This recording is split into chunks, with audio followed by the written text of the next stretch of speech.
Buenos días a todos. Vamos a comenzar la clase número 3 sobre la hipocondría y el cuerpo. Tuve algunas dudas con respecto a si colgar la clase del miércoles pasado, porque me parecía muy espesa, la verdad. Eh, el tema es muy complicado. Yo no estoy acostumbrado a leer cuando hablo, tenía que leer porque me costaba mucho, es el tema del cuerpo, me cuesta especialmente. Entonces tuve dudas de si colgarla en el espacio de la otra psiquiatría donde aparecen las clases. Al final he decidido hacerlo, suprimiendo los primeros 5 minutos porque había muchos ruidos, de manera que por favor, los que no intervengáis, tened el micrófono siempre cerrado. Y decidí finalmente colgarla pues por una razón, porque había gente que me pidió, de las personas que yo consulté, que lo querían ver más despacio, dada la densidad de la clase. Y la segunda razón por la que la colgué es para decirme a mí mismo que soy tan bobo como a veces pienso que soy, porque los temas que son complicados pues me cuestan mucho. Entonces no está mal de vez en cuando recordarse uno que es tan bobo como piensa. Y por esa razón la he colgado. Entonces, hoy me he ayudado de dos buenos asistentes para la clase de hoy, de José Manuel de Manuel y de Leire, para que me echen una mano con la clase. José Manuel nos va a hablar, en primer lugar, de... ambos han hecho el máster en la edición pasada con nosotros. José Manuel va a hablarnos desde el punto de vista psicoanalítico, desde el punto de vista de la orientación de Lacan, cómo podemos entender qué es un cuerpo, ¿verdad? Y en segundo lugar, Leire va a mostrar, siguiendo la línea argumental que venimos desarrollando, el extremo, se puede decir así, de cuando un cuerpo, más que construirse, se deconstruye o, digamos, se atomiza, se pulveriza o incluso llega a la inexistencia, tomando como ejemplo los delirios melancólicos, hipocondríacos y melancólicos, descritos por... Hemos tomado dos casos, en este caso uno de Seglas y otro de Cotard. Es decir, recordad el argumento y con esto ya le doy la palabra rápidamente a Manuel. Hemos tratado de explicar a partir de la hipocondría, hemos llegado a la cuestión del cuerpo y hemos mostrado de una y otra manera que el cuerpo no es un dato primero, ¿no? Que es algo que hay que construir. ¿Y cómo se construye un cuerpo? Pues se construye a partir de un organismo, por hacer esta diferencia en la que habíamos insistido el día pasado. Se necesita un organismo vivo, ¿verdad? Pero para que ese organismo vivo se unifique en un cuerpo es necesaria la intervención de la imagen, en este caso de una identificación, y del lenguaje. Es lo que le da unidad. Pasamos en ese sentido del animalito, digamos, al hombre, o pasamos de la fragmentación, de la experiencia de atomización, al un cuerpo, ¿no? Perfecto, hasta aquí me seguís perfectamente. Entonces, si seguimos esta hipótesis, que es la que más nos cuadra con nuestra experiencia clínica, con nuestro trabajo, lo que observamos, que este es el dato primero que nosotros tenemos, es que hay muchas personas que nos consultan que tienen problemas con respecto a la relación que tienen con el cuerpo, ¿verdad? Algunos lo experimentan fragmentado, otros experimentan un tipo de rancias muy raras, etcétera, etcétera. Entonces, llegamos a la conclusión, naturalmente, de que algo de esa construcción, de esa unificación de ese uno está más bien en crisis, y esa crisis de la unidad, del hacernos con un cuerpo, se manifiesta especialmente en dos ámbitos de la clínica mental: la esquizofrenia y la melancolía delirante. Y hoy hemos tomado del lado de la melancolía más hipocondríaca, de los delirios de Cotard, dos ejemplos de este tipo, ¿vale? Pero esto lo veremos al final de la clase. Inicialmente, entonces, le doy la palabra a nuestro colega y amigo José Manuel de Manuel, para que ha hecho un esfuerzo enorme, ¿verdad? Le ha parecido fascinante el tema que ha estado estudiando y le agradezco especialmente a él toda la colaboración que hace con nosotros, tanto en las supervisiones como en las presentaciones que hace, el trabajo que se ha tomado para aclararnos un poquito este aspecto de qué es un cuerpo y qué es el acontecimiento del cuerpo que es un asunto, como os digo, bastante espinoso. Manuel, gracias y adelante. Pues muchas gracias a ti. Siempre que me pongo a trabajar, la verdad es que hay algo de sacarle jugo, ¿no? Y es verdad que es un tema muy, muy, muy complicado. Y si tú pensabas no colgar la anterior, pues esta a lo mejor no la colgamos. Vamos a ir despacito porque ya aviso desde aquí que creo que se puede seguir. Yo he intentado seguirla, la he leído varias veces, la he escrito, evidentemente, porque no tengo la capacidad para poderla desarrollar sin leerla. Algunas veces me pararé y yo sí que he entendido la lógica, ¿no? Bueno, me he basado en una charla de un ICF de Granada, que la podéis ver en YouTube, de Patrick Monribot, que se titula Tener un cuerpo en la psicosis. Es fantástica, ahí resume un poco todo, ¿no? Hay un seminario, hay varios libros que también podría recomendar, como El Ser y el Uno de Miller, y luego Seminario 20, Seminario 23 y Joyce y el síntoma de Lacan. Y piezas sueltas también, que por cierto es un texto que me recomendaste tú, José María, para preparar al principio este texto. Bueno, vamos a partir del seminario 20 de 1972, aún, donde Lacan habla del misterio del cuerpo hablante, que ya la expresión tiene su historia, ¿no? Porque habla de un misterio, con lo cual hay algo que no se puede decir. Y vamos a definir cuerpo hablante. Vamos a quitar la palabra misterio para saber de qué misterio luego se trata. Por cuerpo hablante lo vamos a definir como lo hacían algunos filósofos griegos, es más bien por el qué no es. Si es un misterio y no podemos saber muy bien qué es el cuerpo hablante, vamos a decir qué no es el cuerpo hablante. Entonces, el cuerpo hablante es algo que no permite decir tengo un cuerpo. Tampoco es un organismo dotado de una capacidad cognitiva para hablar. No es el cuerpo que un sujeto pueda apropiarse en tanto que dicho sujeto habitara subjetivamente ese cuerpo. Es decir, que el cuerpo hablante no es el cuerpo que permite decir tengo un cuerpo. O sea, por un lado no es un organismo dotado de nuestra capacidad cognitiva y claro, ya si empezamos a decir lo que no es, no puedo pensar no puedo pensar un cuerpo, no habito un cuerpo y no puedo decir tengo un cuerpo, ya no tengo una representación.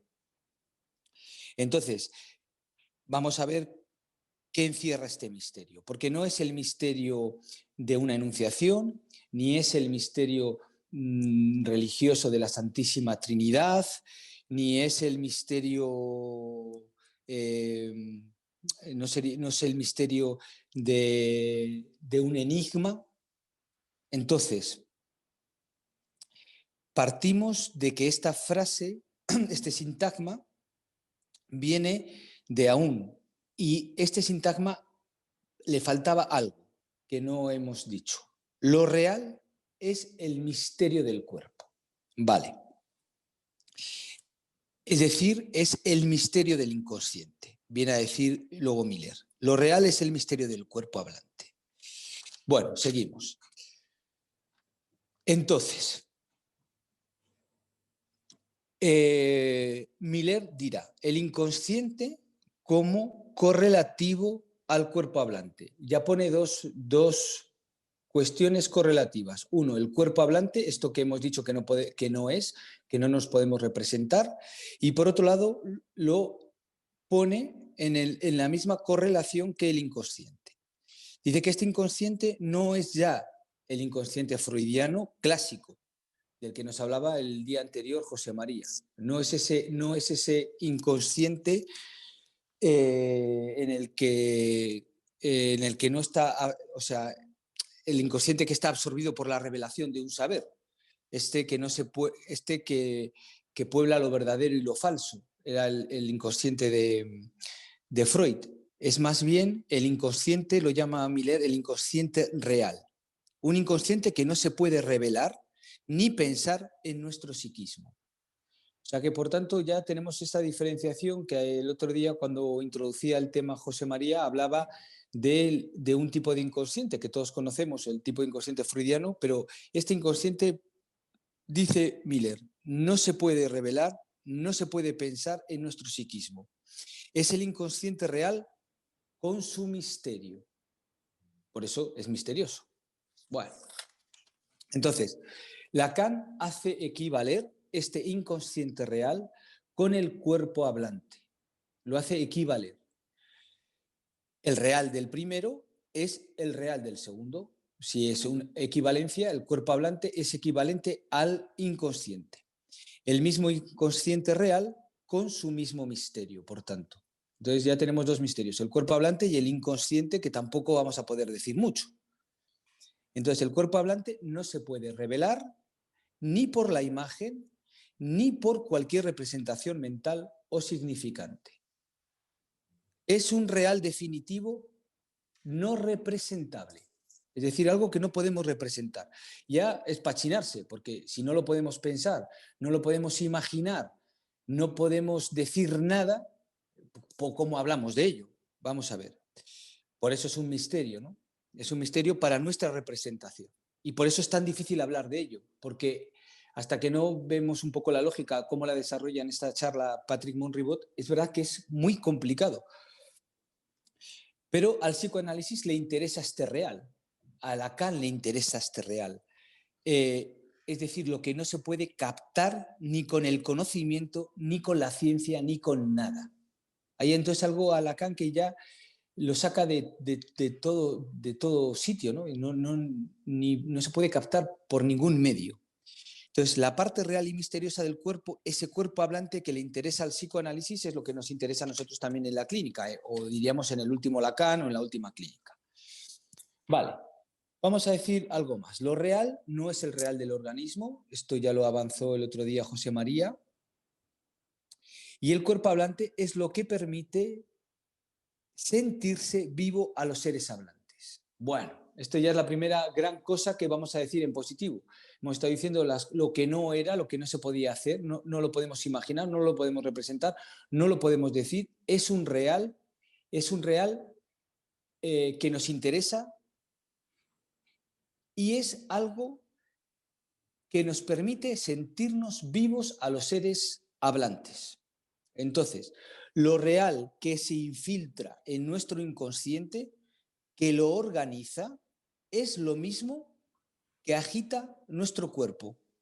Es decir, que hay algo que se infiltra en nuestro inconsciente para organizarlo y que agita nuestro cuerpo y que además nos hace sentirnos vivos. Entonces, equivalencia total entre el cuerpo y el inconsciente respecto al real de ambos. Vamos a ver el cuerpo en la clínica. ¿Cómo es el cuerpo hablante? Dos categorías. Y aquí viene un poco donde hay que estar un poco atentos, ¿no? Porque una cosa es el cuerpo del sujeto y otra cosa es el cuerpo del hablante, que remite al ser hablante, al parlet. Es otra cosa. Es decir, que el cuerpo del sujeto, diríamos que un sujeto es algo... Disculpadme que me ha entrado una llamada.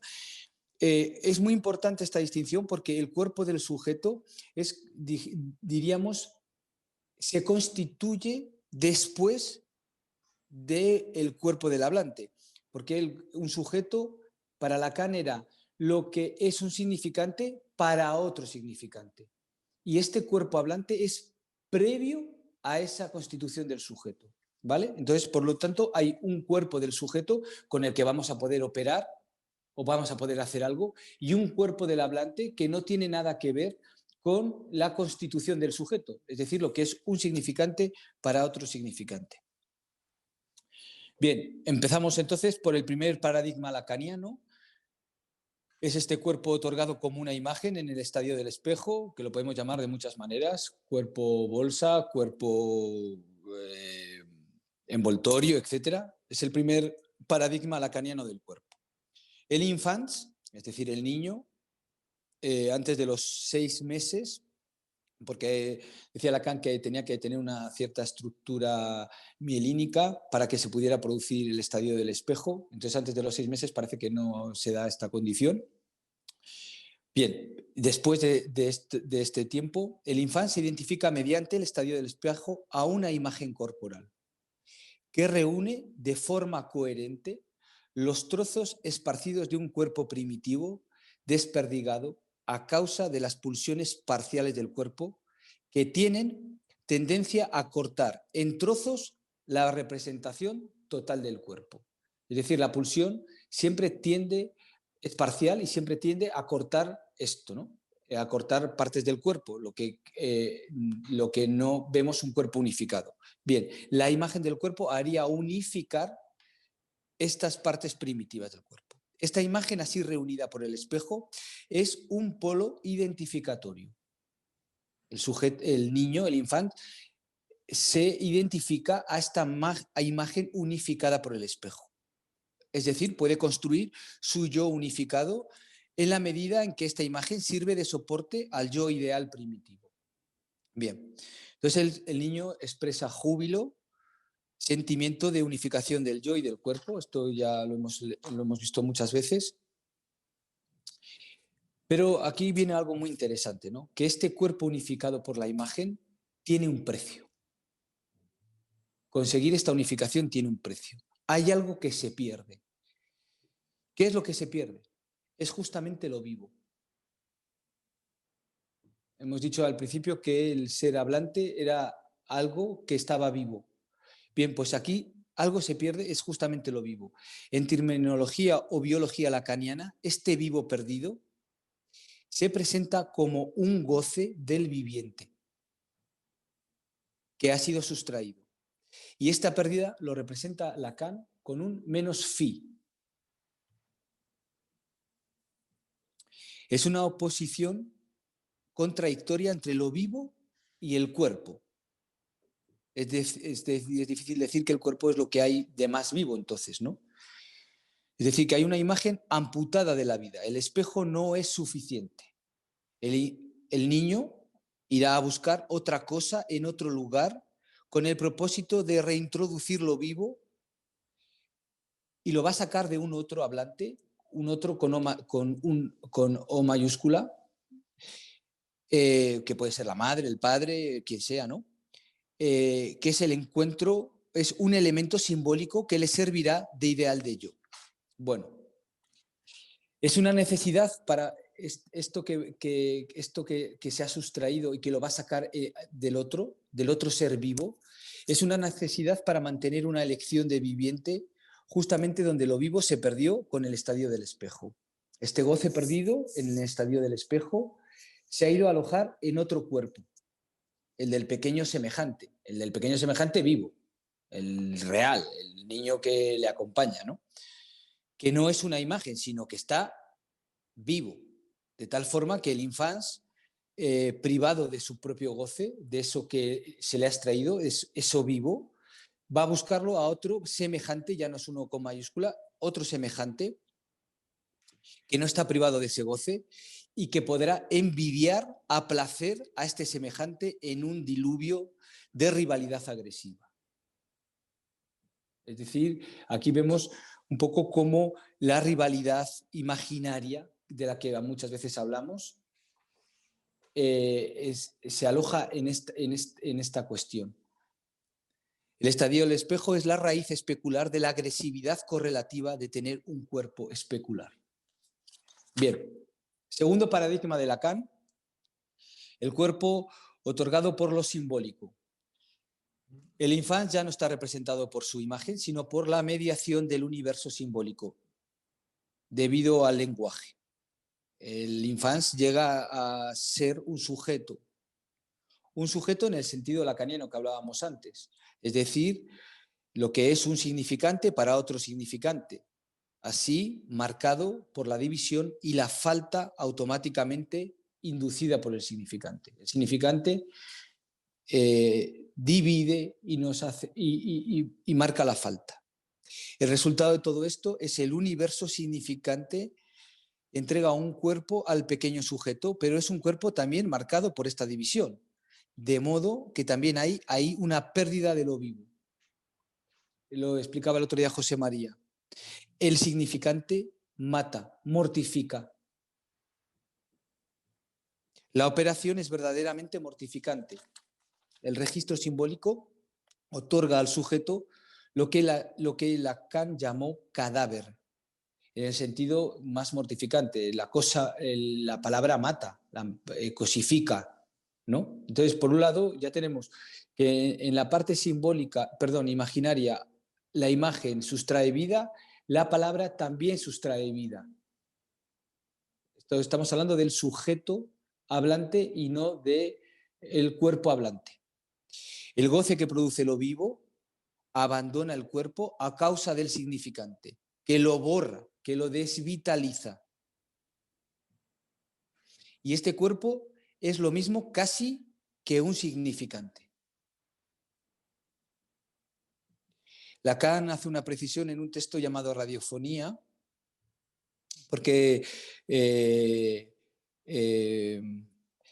y en el que dice que el cuerpo es lo primero, lo que puede llevar la marca propia que lo ordena en una serie de significantes. Este cuerpo forma parte de una serie de significantes, lo que significa que su esencia, dice Lacan, es significante. Hasta aquí, más o menos, vamos siguiendo un poco el hilo. Bien, este sería el estatuto del cuerpo después de la invasión o incorporación de los significantes. Es la serie de los huesos, según dice Lacan. Y esto tampoco parece muy vivo. Al mismo tiempo, y esto es una paradoja, este cuerpo mortificado, marcado por el significante, permite al sujeto una entrada en la vida de relación.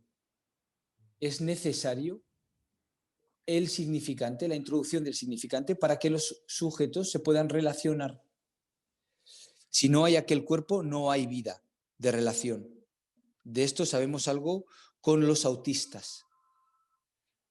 Si no hay cuerpo, no hay vida de relación.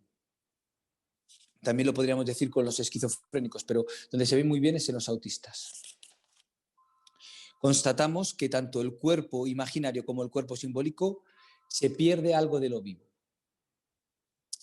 Es verdad que entonces podemos decir que es un sujeto, hablante, alguien muerto.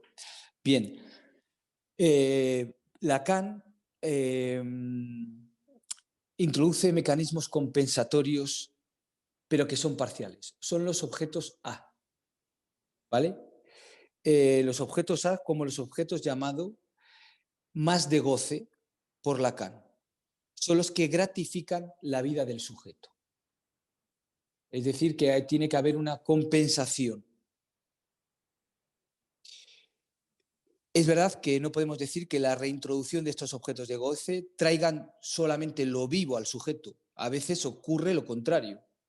Por ejemplo, las adicciones. Un objeto de goce puede ser una adicción y más vivo, más bien te lleva a la muerte. Entonces, ¿de qué cuerpo se trata si no son estos dos tipos de cuerpos que habló Lacan en prácticamente toda su enseñanza, en el registro simbólico, imaginario, sobre todo el simbólico que le duró muchos años, ¿no? En el seminario 20, en Aún, Lacan dice que el cuerpo se vuelve vivo porque él se goza, pero además se goza a partir del significante. Bueno, ahora ya vamos a ir con otra cosa. El cuerpo se vuelve vivo porque algo del cuerpo se goza a partir de un significante, a partir del significante, no de uno, sino del significante. Ya no se trata del cuerpo de la sepultura hecho cadáver por el significante. Aquí el significante permite al cuerpo que goce y que viva o que se sienta vivo. Entonces, la pregunta sería si hay significantes que vitalizan o que desvitalizan, ¿no? Y en este caso, en el caso de la desvitalización, si se trataría del mismo cuerpo que acabamos de describir. Bueno, Joyce y el síntoma, 1975. Avanzamos 3 años. Podemos leer: en su forma primitiva, el hombre de base, como lo expresa Lacan, tiene un cuerpo, pero es una forma de tener muy peculiar. Ese tener primitivo, de base, es algo que solo se siente antes incluso que se muestre o demuestre, solo se siente. Es decir, que hay una forma primitiva en el hombre que antes de ser mostrado o de poderlo demostrar, ese cuerpo se siente. Lo ponemos en relación con lo vivo y lo muerto, ¿vale? Sin representación corporal posible, que sea mediante la imagen especular o mediante el pensamiento significante. Es decir, un cuerpo, que es lo que estábamos hablando muy al principio, un cuerpo que no tiene imagen especular, que no se puede representar mediante el pensamiento significante, pero que se siente. ¿Cómo tener un cuerpo que solo se siente antes de cualquier modo de apropiación? ¿Qué puede ser un cuerpo sin forma, sin representación mental, reducido a un mero sentir? Bueno, Lacan habla aquí de la topología de los 3 registros y la forma de anudarlo, el registro simbólico. Bien, esto ya nos desborda y nos desborda también para esta clase. Quizá a lo mejor algún día, si lo pudiera entender mejor, podría intentarlo. Ahora seguimos un poco en este desarrollo, ¿vale? Hay un cambio radical en el discurso de Lacan. Se acabó el cuerpo especular mediante la imagen del espejo.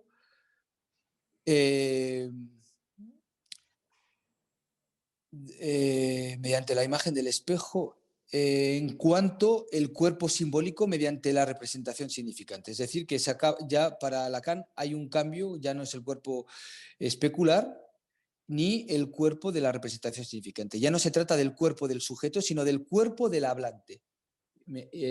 Daros cuenta del cambio que hemos hecho del cuerpo del sujeto, que representa un significante para otro significante, sino del cuerpo del hablante, del cuerpo del parlet. Porque al ser hablante lo va a denominar parlet. Ese ser que siente. A eso lo va a llamar parlet. Ya no se trata entonces del cuerpo del sujeto, sino del cuerpo del hablante. En la última enseñanza, Lacan, el registro imaginario todavía sigue siendo el lugar de este cuerpo hablante, pero no es un cuerpo que uno pueda pensar tener. Es un cuerpo sin forma. Es un cuerpo sin forma, sino bajo la forma de algo que se siente. Es difícil de hablar de ello porque es más una, dice Eric Logan, estesia corporal, algo que se siente. Lo dice en un libro que es buenísimo, que muy dificilísimo, que es la biopolítica, no sé cómo se titula, la biopolítica del cuerpo, creo que es. Muy complicado. Con unos colegas de Castilla y León intentamos hacer un día unas noches de escuela. ¡Qué fracaso! Pero bueno. El ser hablante que experimenta esta estesia no es para nada el sujeto del inconsciente. El ser hablante es mucho más anterior a la constitución del sujeto. Aparece por el hecho mismo de que el infans se encuentra desde el inicio inmerso en un mundo del lenguaje que es propio de la condición humana. En este periodo inaugural de la vida, el ser hablante tiene un modo de cuerpo sin tenerlo, ya que no hay sujeto para tenerlo, dice Miller. Es decir, que nosotros experimentamos, cuando venimos al mundo, experimentamos algo que tiene que ver solamente con el sentir, pero venimos a un mundo que está lleno de sonidos, a un mundo del lenguaje, un lenguaje que está ordenado, pero para nosotros son sonidos, ¿vale? Y solo sentimos.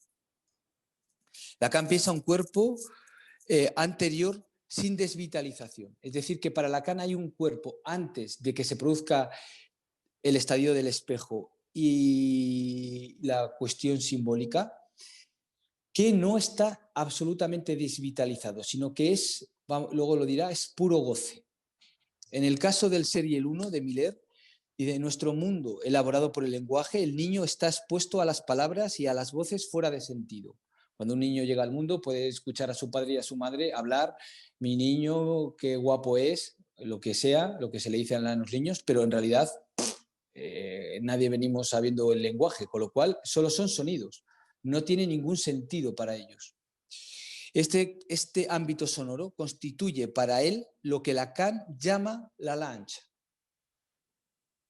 No está hecho para comunicar. Hay algo de toda esta producción de sonidos sin sentido que Lacan llama la lancha y no están hechas para comunicar. La lancha es como una lluvia de meteoros para ese hombrecito, para ese infans.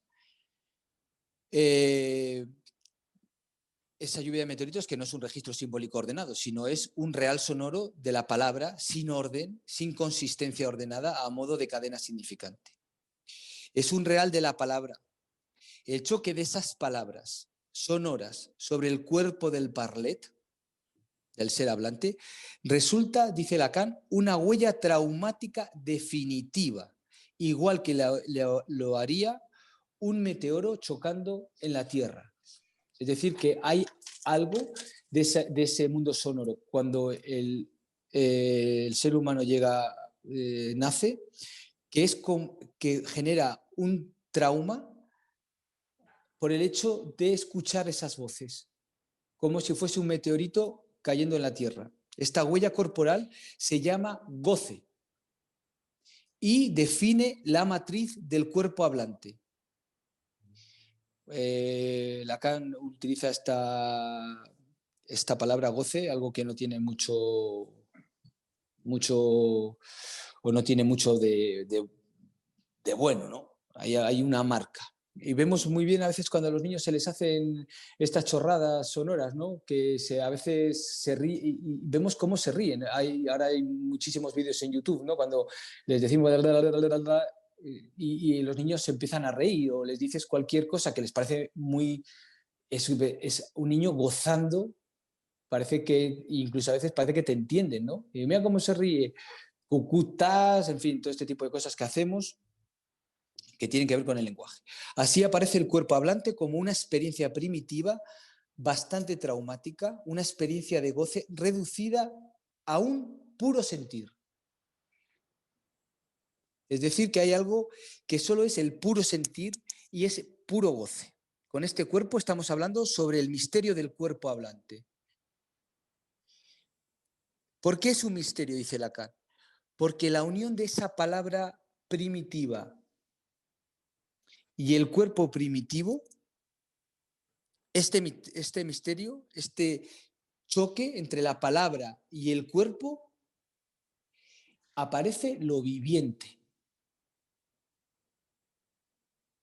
Por eso, cuando a los niños no se les habla, se mueren. Creo que hay un experimento por ahí, ¿no? De unos niños que no sé qué rey era, que querían saber con qué idioma venían los niños al mundo, se les apartó y no se les habló y se murieron. Se les cuidaba, se les alimentaba, pero se murieron. Entonces, es el misterio, dice Miller, dice, la unión de la palabra primitiva y el cuerpo, esto es lo que genera el ser viviente. El cuerpo hablante entonces se goza. Significa que el cuerpo habla. El lenguaje del goce ruidosamente. Este goce fundador no es silencioso. Pero con este lenguaje el cuerpo hablante no habla a nadie, solo a sí mismo. Él se goza, se siente y por lo tanto se habla. Esto lo vemos a veces, esto quizá a los que estáis acostumbrados a ver psicosis muy graves y quizá en la esquizofrenia más, esto los esquizofrénicos lo sienten. El cuerpo les habla a ellos. ese goce se siente y por lo tanto se habla. Es un modo de hablar casi autístico.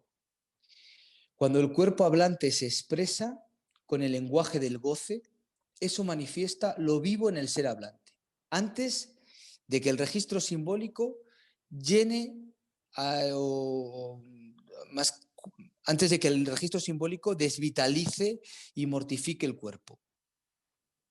Este vivo no es la biología, ni la homeostasis, ni el sentimiento de la vida dado al sujeto por el significante fálico. Entonces, ¿cómo funciona clínicamente este asunto? ¿Qué es lo que nos interesa? Este goce primitivo, como huella inaugural de lo vivo, este choque de las palabras sonoras sin orden, sin sentido, que fundan la vida, lo vivo, se hace entender en las curas bajo la forma de afectos o de acontecimiento de cuerpo que no tiene nada de feliz el acontecimiento de cuerpo. El cuerpo hablante se expresa mediante la lengua del goce primitivo bajo la forma de acontecimientos de cuerpo acompañados de afectos. Esos efectos son el eco en el cuerpo del hecho de que hay un decir. Podemos decir, hay un decir del cuerpo hablante. Y eso se manifiesta, se llega a ellos. Esto ya es más complicado, me resulta más difícil, quiero dejarlo aquí, me resulta más complicado, pero si evidentemente no se pueden decir, es más bien que se llega, iba a decir, por eliminación significante. Es decir, cuando hablamos, hay un momento en que eso se conecta con lo vivo, y aparecen y todos los que hacen, no todos, pero si leéis los pases, en todos los pases siempre hay al final, siempre hay afectos y acontecimientos del cuerpo muy sorprendentes para el propio analizante. Incluso sobreviene la angustia, ¿no? El afecto que no engaña, decía Lacan. A veces incluso en la última sesión, y esto ya ahí me pierdo, no, tampoco puedo explicar más, tendría que darle otra vuelta más. Os aconsejo un poco lo que os he dicho y que si podéis escuchar que es en la que prácticamente os he contado yo, es el ICF que dio Monribot en Granada, que es buenísimo y además pone muchos ejemplos. Yo he ido acotando, he ido cortando cosas porque si no era muy largo, que se titula Tener un cuerpo en la psicosis. Os lo recomiendo porque lo explica muy, muy, muy, muy bien. No sé si se ha entendido o hemos podido aproximar qué es esto del cuerpo hablante, qué es qué es un acontecimiento del cuerpo y qué es el cuerpo del sujeto. No sé si nos hemos podido aproximar. Es verdad, es un tema, tiene razón José María, muy complicado, pero fascinante, porque yo quizá no lo había dado nunca, siempre estamos con el último Lacan, y es verdad que, y quizá llevo 2 semanas leyendo a saco esto, y es fascinante, porque coges un texto, no entiendes nada, otro menos, y bueno, solo los grandes, se lo decía el otro día a José María, ¿no? Es verdad, tenemos la suerte de tener a José María que hace de lo difícil lo fácil. Lo que pasa es que hay cosas que son, iba a decir, imposibles. Lacan, Millet. Y bueno, pero también les leemos para poder entender algo, ¿no? Sí, sí, muchas gracias, Manuel. La verdad es que la exposición, al estar tan ordenada, facilita el que la podamos volver a escuchar y a partir de ahí guiarnos con algunas lecturas de las que ha recomendado. La primera de ellas, la conferencia de Patrick Monribot, que está en el Instituto Seminario Campo Floriano de Granada, ¿verdad?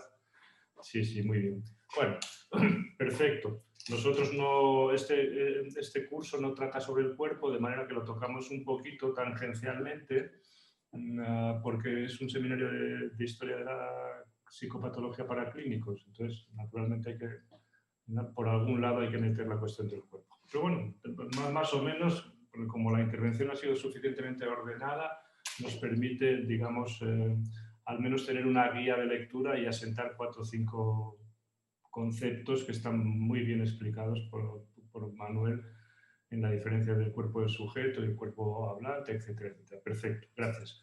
Ahora vamos a pegar un salto, fijaros, con todas estas consideraciones que se han ido estableciendo, vamos a dar un salto para ver todo esto que se construye, que tiene esta especie de encaje de bolillos, de pasar del cuerpo del goce, digamos, a una cierta organización del cuerpo a través de la imagen, a través de la palabra, etc. Cómo todo eso se puede llegar a desarmar y alterar completamente la relación con el cuerpo. Lo veremos en la esquizofrenia más adelante, pero ahora lo vamos a tomar desde el punto de vista de la gran melancolía, de la melancolía delirante. Y para ello nada mejor, sobre todo para las personas que estáis o que estáis comenzando en el mundo de la clínica o que estáis un poco al margen del mundo de la gran clínica, os llamarán mucho la atención los casos que hemos elegido y que Leire García va a comentaros. Ahora le daré inmediatamente la palabra, pero dejadme que os haga una pequeña presentación de lo que vamos a tratar ahora, porque merece la pena. A ver, hemos tomado 2 casos de 2 autores, en este caso franceses, Jules Cotard y Jules Seglas. Perfecto. Vamos a ver, para poneros en un contexto y que entendáis un poquito de qué trata esto. Bueno, seguramente ya hayáis oído hablar de lo que comúnmente llamamos síndrome de Cotard. Síndrome de Cotard es una denominación que le dio Seglas precisamente a la descripción de un tipo de delirio melancólico, en concreto de la melancolía ansiosa, donde el cuerpo de este tipo de melancólicos aparecía completamente trastocado por la locura, por el delirio, ¿no? Primero se describieron la negación de órganos, el enfermo, el melancólico no tiene cerebro, no tiene estómago, luego incluso no tiene cuerpo, luego incluso no tiene ser, luego incluso no existe el mundo. Y de toda esta especie de negación, porque así lo llamó Cotard, delirios de negación, se pasa en un momento determinado a Cotard mismo describe en un momento determinado los delirios de enormidad, que es un tipo de pseudomegalomanía o de megalomanía.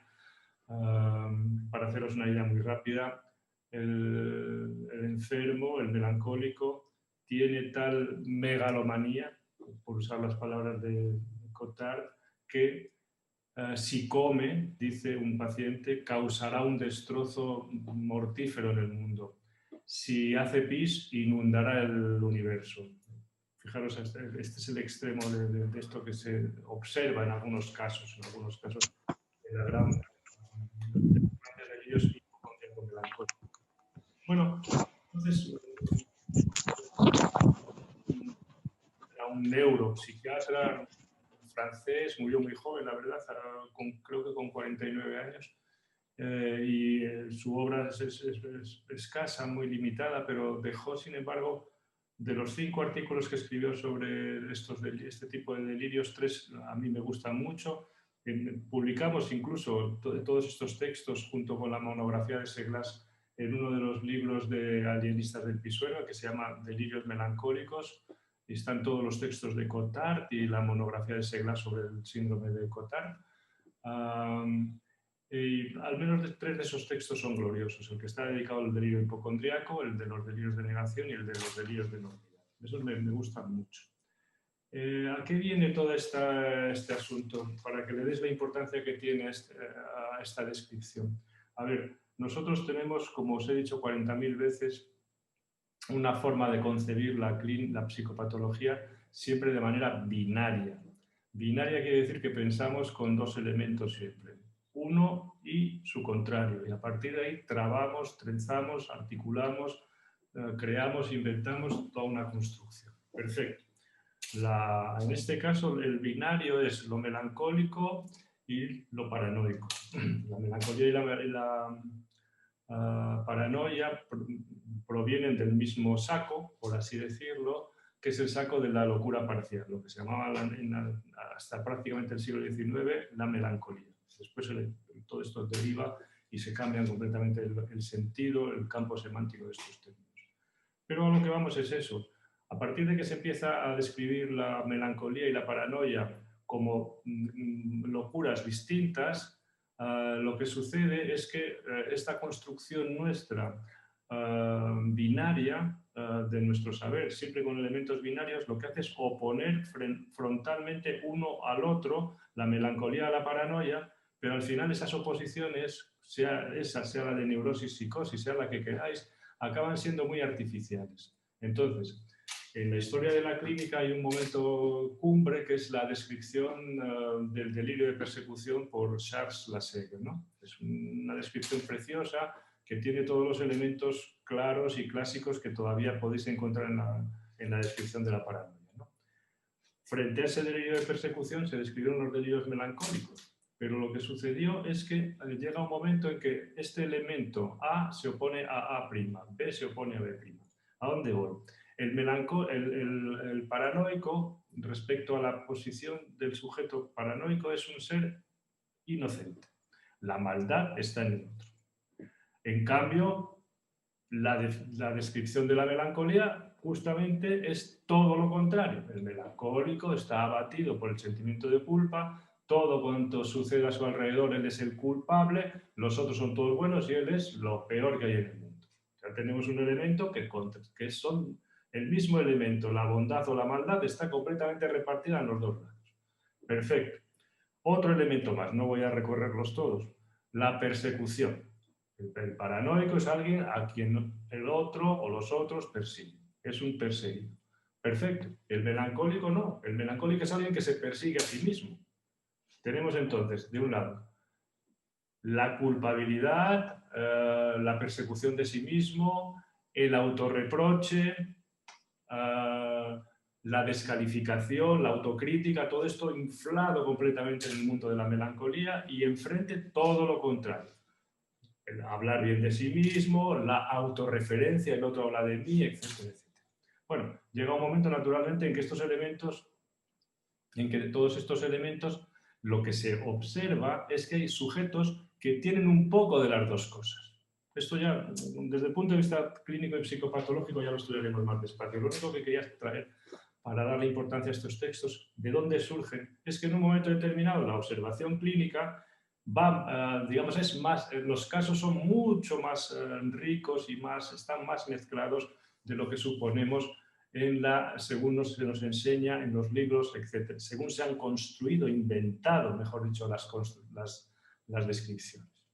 Entonces se empieza a ver sujetos melancólicos que al mismo tiempo están perseguidos y sujetos paranoicos que al mismo tiempo tienen un sentimiento de culpa y se sienten culpables. Entonces esto ya no empieza a cuadrar.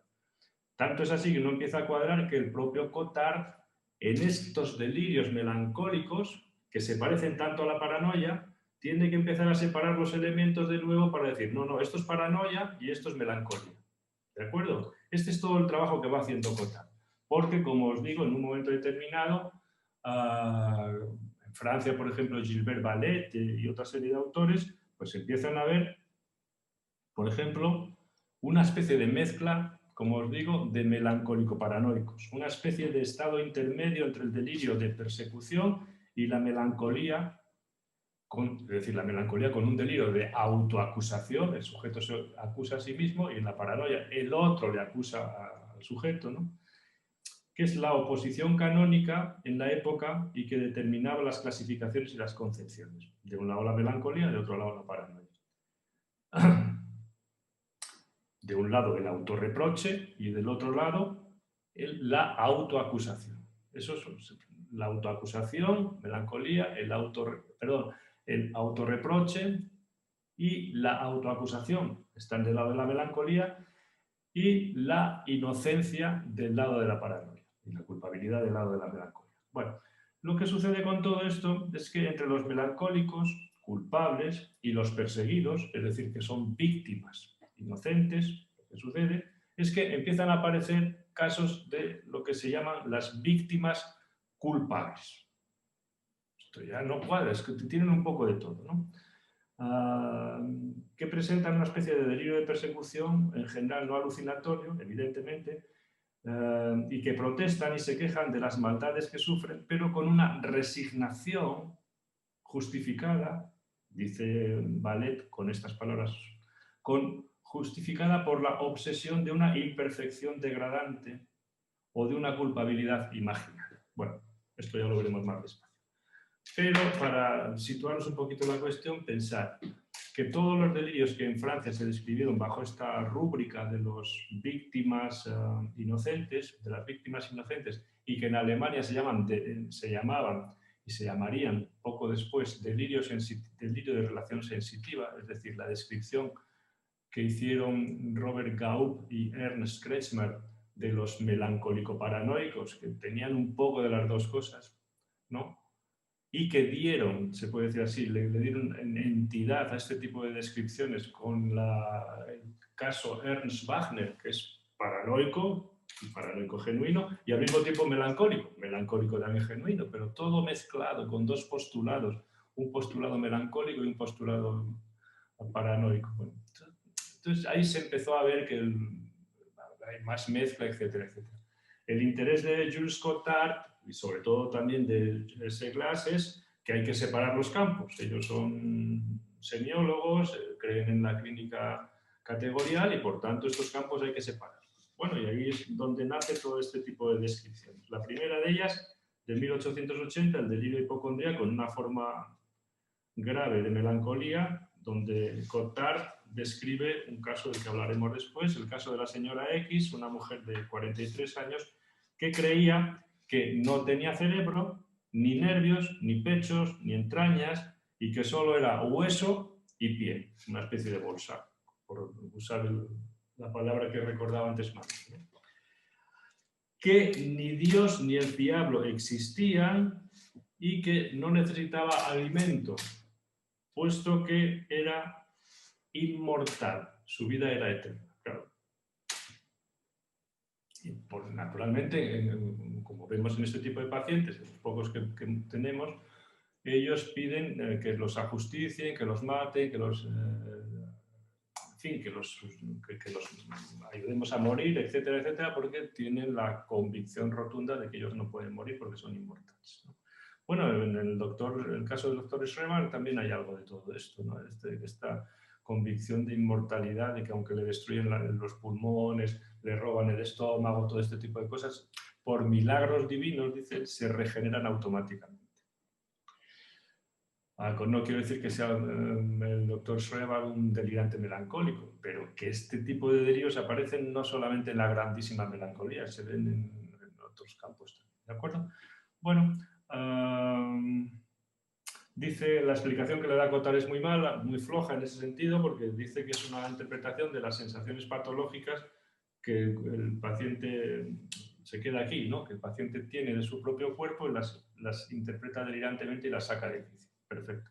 2 años después escribe el texto sobre los delirios de negación y los delirios de negación para ello se inspira. Voy terminando la exposición. En los casos de Ghislaine y de Grisinger, por supuesto, y los delirios de negación se reconocen fácilmente porque los pacientes lo único que dicen es no, no, ni, etc. Cuando veáis alguno lo veréis rápidamente. Dicen, por ejemplo, un fragmento del texto de Cotard. Dice de ellos, y en los que ni la disposición negativa ha llegado a su más alto grado. Si acaso se les pregunta su nombre, no tienen nombre. Su edad, no tienen edad. ¿Dónde han nacido? No han nacido. ¿Quiénes eran su padre y su madre? No tienen ni padre, ni madre, ni mujer, ni hijos. ¿Les duele la cabeza o el estómago? ¿Les duele algún punto concreto del cuerpo? No tienen cabeza ni estómago. Algunos incluso no tienen cuerpo. Si se les muestra un objeto cualquiera, una flor, una rosa, todos ellos responden, no es una flor, no es una rosa. En algunos la negación es universal. Ya no existe nada. Ellos mismos ya no son nada. Bueno, esto es el ejemplo por excelencia de los delirios de negación. Y poco antes de morir, este hombre escribió un texto que se llama Delirio de enormidad, en 1888, donde describe este delirio de enormidad, que son las ideas estas de grandeza, esta megalomanía terrible. Antes os decía que uno de los pacientes de Cotard dice, no puedo mear porque si meo inundaré el mundo. Esta es la derivación completa hacia este tipo de delirios de grandeza. Bueno, no importa mucho todo, ya lo estudiaremos cuando llegue el momento de estudiar la separación entre la paranoia y la melancolía, pero ahora le voy a dar la palabra a Leire para que nos comente algo de estos casos y después, si tengo ocasión de intervenir un minuto para deciros cómo juzga Jules Seglas este tipo de planteamientos de Cotard, con el que es crítico, porque él pretende ordenar todo esto de una manera más coherente, menos basada en los temas o en las fórmulas del delirio y más basada en, digamos, el estudio general del cuadro clínico. No sé si Leire está por ahí. Hola. Hola, Leire. Hola. Gracias. Muchas gracias por tu participación. Bueno, Leire vive en Bilbao, es psiquiatra, es también ha sido alumna del máster y tiene la amabilidad de echarnos una mano también con las presentaciones. ¿Vale? Muchas gracias.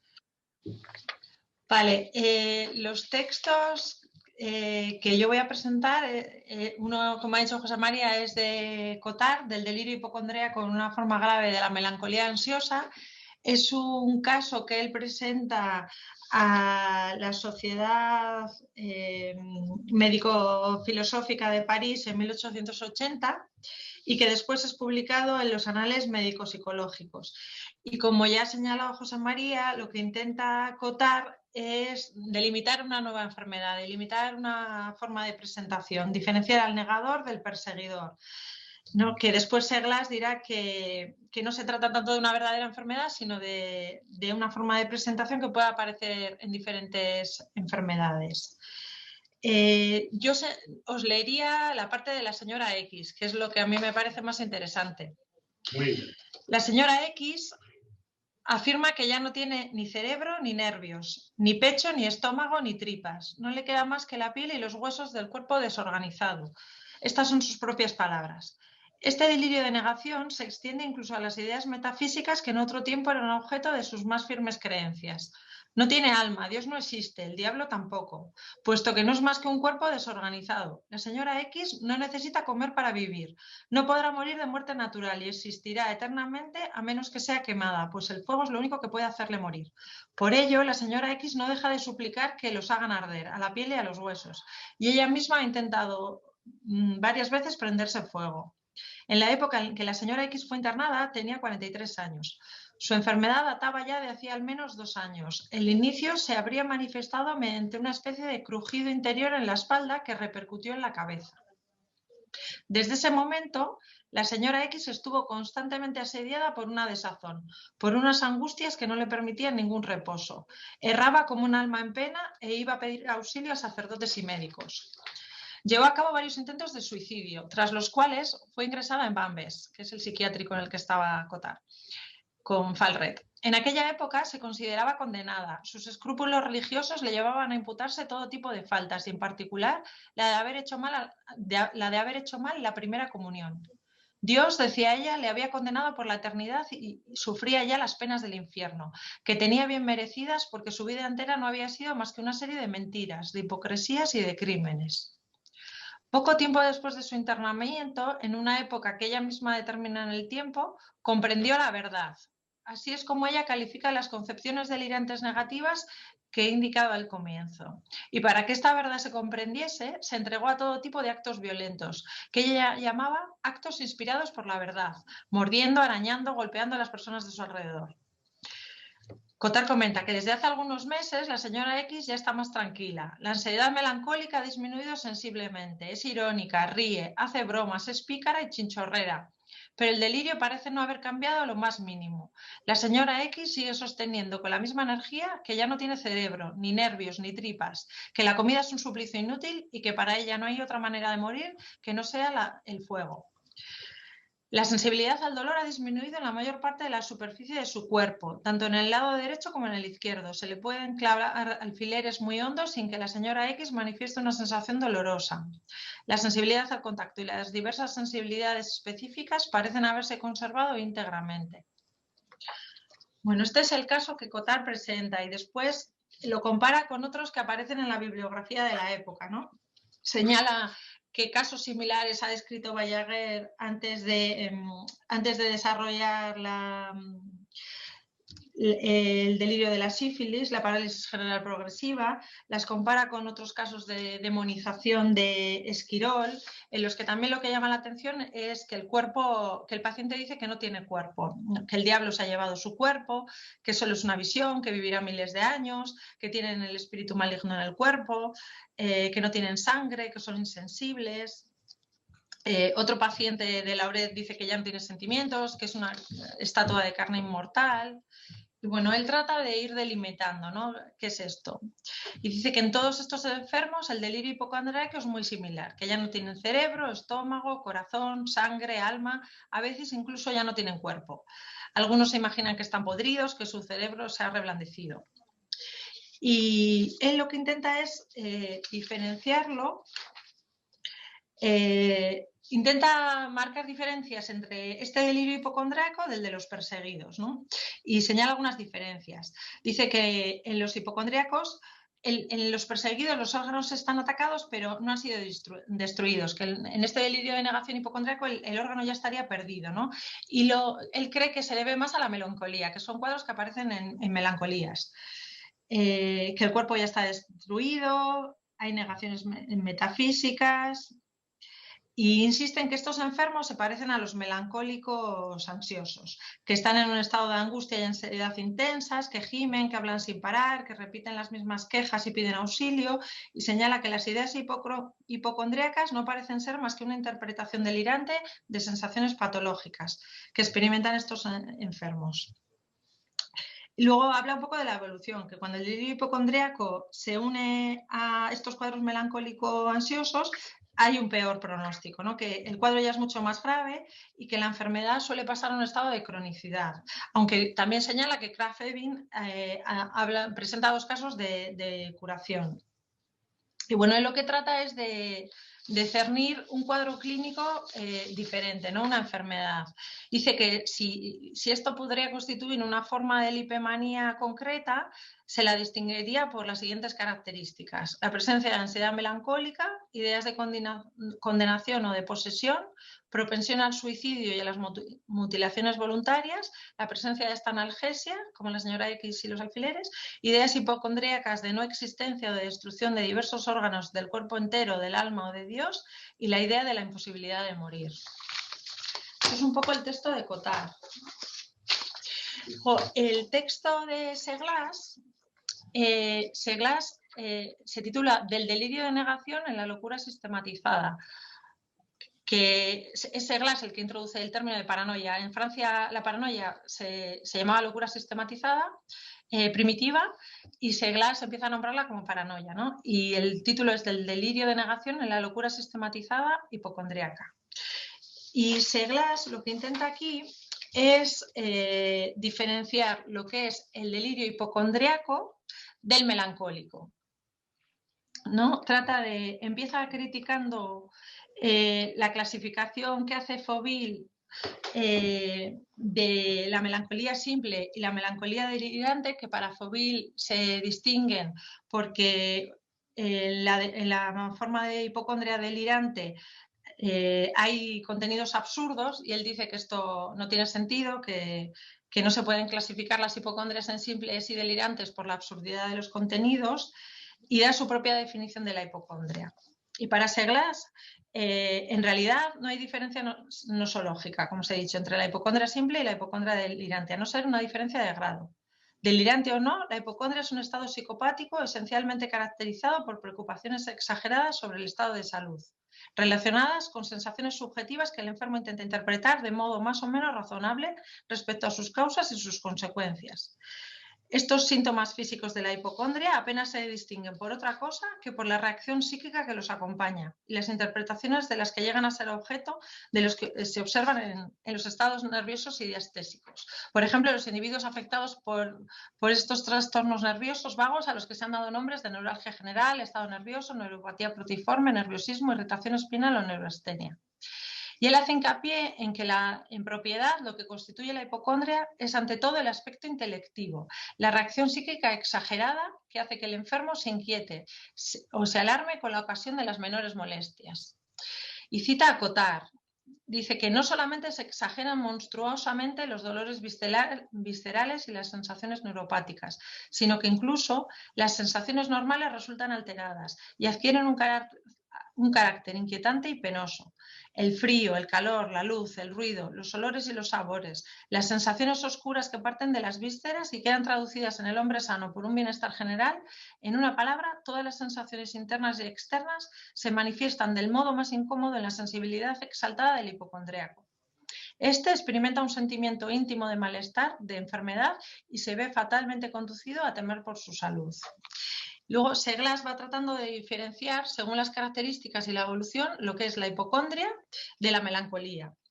Y dice que en el delirio hipocondríaco hay una exaltación de la sensibilidad y que, sin embargo, en la melancolía la sensibilidad está disminuida. Que en el hipocondríaco la preocupación se refiere más a lo físico y que en la melancolía se refiere más a lo moral. Él trata eso, de ir trazando esta dicotomía de la que hablábamos, ¿no? Y de ir separando. Que la actividad psíquica en la hipocondria se mantiene o está exaltada. En la melancolía está deprimida y la actividad motriz voluntaria también está inhibida. Que los hipocondríacos siguen aparentemente razonables y que en esto se parecen a los delirantes sistematizados. Y sin embargo que los melancólicos pues que no razonan, no tienen la cognición tan preservada, ¿no? Y el afecto, también llama la atención del afecto en la melancolía, que está deprimido. Según la evolución, dice que la evolución de los hipocondríacos suele ser remitente o continua con paroxismos y que la melancolía es intermitente por procesos. También las diferencias desde el punto de vista de las características del delirio. El delirio hipocondríaco es convergente o centrípeto. Generalmente es un delirio acusador, de queja, de lamento, de atribución causal. Y en el delirio melancólico es centrífugo, ¿no? Él es el culpable de males que van a afectar hacia afuera.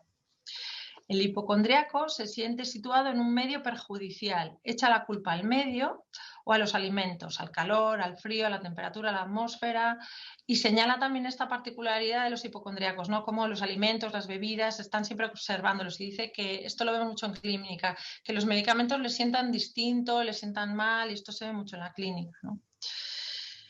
Dice que la susceptibilidad de los sentidos es puramente imaginaria y depende de las disposiciones morales del momento. En lo que se refiere al carácter, señala que los hipocondríacos los acercan más a la paranoia, ¿no? Que son más seguros de sí mismos, que guardan rencor a quien les sorprende en un error y que no dudan, que buscan la causa de su malestar en un evento actual y que la tratan de localizar, ¿no? Y dice que son de carácter orgulloso, que hay una exaltación del yo, que son mucho más activos y que buscan auxilio y que dirigen el odio al exterior. Sin embargo, el melancólico es abúlico, su yo está deprimido, humillado. Y luego da algunas características de evolución, ¿no? Dice que que con frecuencia el delirio puede evolucionar a la grandeza, en esto coincide con Morel, y que a veces se asocian a otras ideas delirantes, que existen juntas o se alternan entre sí, que puede ser que tras un periodo de hipocondria simple aparezca más tarde o asociada con ellas ideas de grandeza y de persecución. Y que esto se ve, que cuando esto aparece la sistematización es menos clara, más ligada entre sí, y que son típicos de los delirios polimorfos de los débiles mentales. Bueno. Eso, el delirio de negación hipocondríaco, para Seglas, aislado o asociado a otras ideas, solo aparece al cabo de bastante tiempo. Y cuando el enfermo llega ya a la demencia, para serlas. Pero él dice que esto sería la evolución de una paranoia primitiva, ¿no? Que es lo que le diferencia de la evolución de la melancolía. Bueno, Sí. aquí... Muchas gracias, Leire. Probablemente estarás de acuerdo conmigo en que, claro, para nosotros el conocimiento, lo digo para las personas que estén un poco más alejadas de este mundo aquí presentes, para nosotros el conocimiento de los tipos clínicos es fundamental para la terapéutica. Es decir, que hay que decirlo así muy rápidamente, no es lo mismo un delirante pasional que un delirante interpretativo, no es lo mismo un delirante melancólico que un delirante paranoico. No es lo mismo un delirante en posición persecutoria que en posición megalomaníaca. Es decir, todo este tipo de cosas nosotros las tenemos en una consideración muy grande, porque dependiendo de qué tipo en qué tipo esté situado, en qué polo incluso, así nos esperamos que evolucione de una manera que tengamos que empujarlo por un lado o por otro. O sea que no estamos haciendo el conocimiento de la clínica clásica, en este caso, de la psicopatología, nos resulta fundamental, porque un delirante erotomaníaco es sota, caballo y rey, un reivindicador, sota, caballo y rey, pero el interpretador anda siempre buscando, no tiene, se puede decir, parte de un punto, pero no sabe a dónde va a llegar. Entonces, el trabajo nuestro es muy distinto. Un delirante melancólico no es lo mismo que un delirante paranoico, porque el delirante paranoico no le tenemos que ayudar en absoluto a que delire, todo lo contrario. Al paranoico en todo caso, ¿no? Es decir, este tipo de cosas que parecen que nos entretenemos con bobadas de lo que se dijo hace mucho tiempo, en realidad buscamos lo que se dijo hace mucho tiempo por la razón de que se dijo mejor de lo que se dice ahora. Esa es la cuestión. Estos casos son ejemplares en ese sentido, de la señora X de Cotards. En fin, no es por entretenimiento ni por aparentar que leemos cosas raras. No es porque es la clínica pura y dura, te orienta rápidamente. Cuando ves un querulante, ya sabes lo que tienes que hacer con él. Cuando ves un delirio sensitivo de Kretschmer, ya sabes lo que tienes. Sabes cómo se va a intentar organizar él, porque tienes a contrabalanceo de la melancolía, la paranoia. En fin, esto da muchas pistas, este tipo de conocimientos. Bueno, termino para pasar a la supervisión diciendo una cosa. En estos casos que nos ha comentado Leire, ¿verdad? Está muy claro, ¿verdad?, que estos tipos de pacientes carecen completamente de dos cuestiones iniciales sobre las que se ha apoyado todo el desarrollo que ha hecho con anterioridad Manuel. Por una parte, José Manuel, ¿no? Por una parte, lo que muestran es que falta, por una parte, la unidad con respecto al cuerpo, le roban órganos, le faltan órganos, etcétera, etcétera, y por otra parte, que ellos no han sido capaces de poseer el cuerpo, sino que el cuerpo, digamos, en un momento determinado se les ha desbaratado y se les ha ido de las manos. No solo se les ha ido de las manos, sino que incluso no tienen cuerpo, ¿no? Falta la unidad, falta la posesión del cuerpo. Es decir, algo ha fallado, digamos, en la fabricación de este uno del cuerpo, en todas estas cosas que nos ha explicado José Manuel, ¿no? Perfecto. Pero sobra algo también, claro. A falta de esa unidad y a falta de esa posesión del cuerpo, lo que sobra es lo que también explicaba muy bien Manuel antes, que lo que sobra principalmente es toda esa hiperestesia o esa estesia general, es decir, que el cuerpo se siente más de la cuenta. De ahí todas esas sensaciones de las que hablaba Leire ahora, de quemazón, de cosas de este tipo que pasan en el cuerpo de una manera tremenda. Es decir, con una hiperestesia, con una cosa sensorial, con una cosa sensitiva muy grande, ¿no? Que precisamente podemos pensar que si todo eso se regula alrededor de una imagen, o se regula con una apropiación, o se regula con un circuito libidinal, pulsional X, todo eso se atenúa. Pero si falta el orden, ¿se entiende? Bueno, creo que hemos conseguido transmitir un poquito de todo esto, ¿no? Lo volveremos a recuperar más adelante cuando hablemos de la esquizofrenia a propósito del caso de Víctor Klaus. Arrojaremos un poquito más de luz sobre todo esto. ¿De acuerdo?